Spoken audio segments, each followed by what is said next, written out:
So in this segment, we're going to be talking about the cabinet split over Liz Truss's plans to rip up the Northern Ireland Protocol. This article from the 9th of May, pretty interesting stuff here, that the cabinet is split. It looks like Gove and Sunak are on one side, and Braverman, Johnson, Truss and Jacob Rees-Mogg are on the other side of this. Truss faces cabinet opposition to her plans to rip up the protocol, the Telegraph can reveal, despite claims it could secure a devolved government in the province. What happens, right, if, they do all this? Okay. The DUP, they scrap the protocol, the DUP go back to Stormont, take up their seats, blah, blah, blah, right? What happens if Sinn Féin say, actually, we're gonna sit out until the protocol's back in place to keep peace in Northern Ireland? What happens then? It doesn't make sense, does it? Because Sinn Féin could do this. The Foreign Secretary is at the vanguard of attempts to act unilaterally to override the Brexit deal in the wake of local elections. The reason she's doing this is because she's desperate for a leadership bid. That's what it is. She's going to use this as the her main feature of her leadership bid, that I made the EU cave on the Northern Ireland Protocol. I did this, no one else. That's why she's doing this. She's going to risk peace in Northern Ireland to be Prime Minister of this hellhole. Crazy, innit? The issue has become more urgent following the recent poll, which saw Sinn Féin become the largest party in Northern Ireland, as the prospect of direct rule from Westminster risks fueling further nationalism, which is true that if, Sinn Féin are the largest party, if it goes back to direct rule, that plays into the hands of parties like Sinn Féin, because Stormont is there to represent the people of Northern Ireland, and obviously Sinn Féin want a united Ireland. Cabinet sources have told the Telegraph that Sunak, Gove, the respective Chancellor, and Levelling Up Secretary are obstacles to Truss's plans. That's mainly because the economy will tank in that case, and the meagre levelling up plans there are will be dead. Absolutely dead, 100% dead. And the economy will tank massively. There are rumours that the Treasury is coming up with reports on the economic damage that could happen from a trade war with the EU. There'll be probably one version with just tariffs and one version with full sanctions, and hopefully they write that report. On Monday, Brandon Lewis, the Northern Ireland Secretary, will urge the DUP to enter power sharing with Sinn Féin without resolution going on to the protocol. Now, the issue is that the DUP won't elect a speaker to Stormont, which means that Stormont, I think, can't officially open. That's what it looks to be the case, based on what I've read today on the 13th. Gove is said to favour a slightly softer approach and talking for longer, while Sunak has always had a problem with unilateral action because of the concerns that it would cause a trade war with the EU and worsen the cost of living, because he's done nothing on the cost of living so far, and if there's a trade war, it means that it's going to force his hand.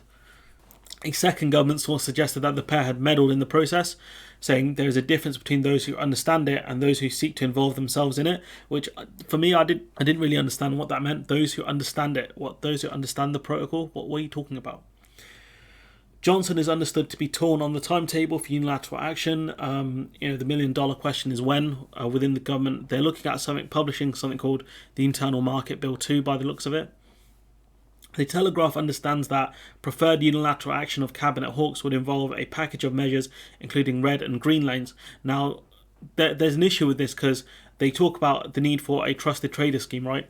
There's a reason why the trusted trader scheme failed, and I'll talk about this a lot more in a separate video, which is, according to agreement on both sides, I know I've cited this before, but it's really important, especially in the context of this video, those companies who operate on both sides of the Irish Sea and who shipped not at-risk goods, essentially would be in the green lane, from GB to NI, would be facilitated by a UK traders scheme called the Trusted Traders. In June 2021, however, the UK unilaterally extended this scheme to companies who are only established in GB and changed various criteria so that more companies could use the scheme.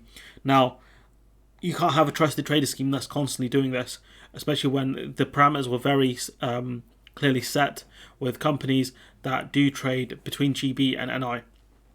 Amongst other criteria, they would be classed as trusted traders, right? Now, the UK unilaterally changed this, and that's why the scheme failed in the end. So here, where the UK talks about the need for a trusted trader scheme, doesn't make sense because we could have had it, but someone meddled in it, probably Frost, and that's why it didn't work. So, this would be to manage hauliers travelling only to Northern Ireland, and heavy legal penalties for those who import goods to the Republic of Ireland that were meant to remain in the province. But how do you know which goods have travelled into Ireland from Northern Ireland? You don't know, because the data's not there. Rob, the Deputy Prime Minister, said on Sunday the issue must be resolved in weeks and months, which tell us something we don't know. I mean, it must be solved in weeks and months. What about years then? You might as well add years. With a Whitehall source adding that the election has created an increased urgency, which shows you that, people in Northern Ireland predominantly, if you look at, the vast majority of MLAs support or are tolerant of the protocol, which shows you that there's not a ton of concern for the protocol in Northern Ireland. They're concerned about other things like the cost of living, which would be made worse by a trade war. He goes, for all the lofty talk about the restoration of power sharing, that is not happening until the protocol is resolved, they said.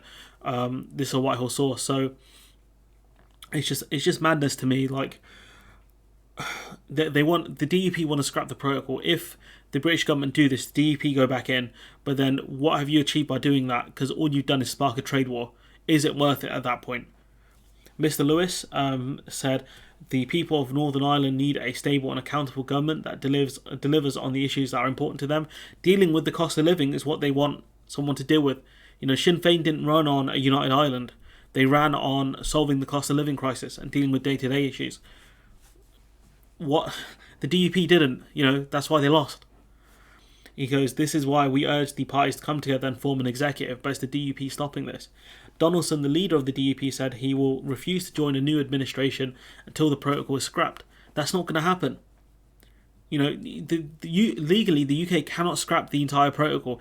Even using Article 16 would be on very, very shaky ground. Very shaky ground. How are we going to scrap the protocol? It doesn't make sense. Because again, I ask you, where do you put the border between GB then and Ireland? Where do you put it? Sources close to Gove said he would always support the government's position on the protocol. Ironically, he is the government, so collective responsibility exists. So he has to support the government's position on the protocol. Otherwise, he wouldn't be able to be a minister. Duh. Come on, Gove. While a representative for Sunak said he was relaxed about whether negotiations with the EU should continue and would defer to Mr. Johnson and Truss on the issue, saying like, that's not me, that's not my job, dog, that's theirs. But yeah, that's kind of the rest of this article is full of other stuff. But it is scary that the cabinet are obviously torn on this, which is good. But the fact that the AG backs this is scary because she's meant to be the legal expert advising the government. If she's giving them shoddy advice, I'd be very concerned. But anyways, I'm going to leave it there. Let me know what you think in the comments below. Like, comment, share, subscribe, and support the channel on Patreon if you can. And hopefully I'll see you in the next one.